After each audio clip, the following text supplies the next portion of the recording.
So as you can see here, we got some snow.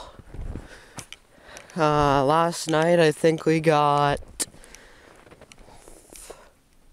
maybe 4 inches.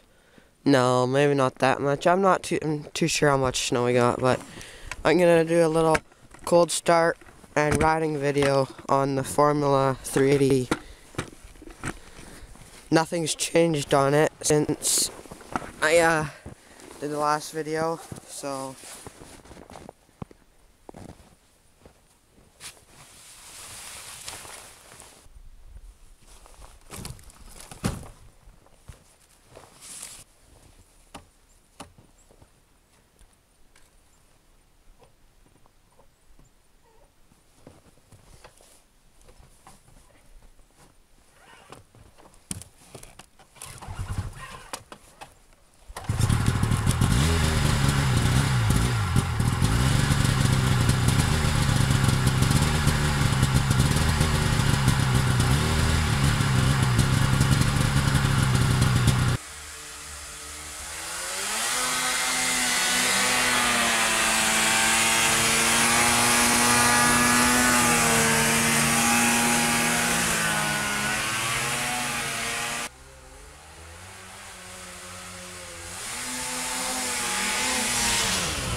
thanks for watching, and don't forget to subscribe.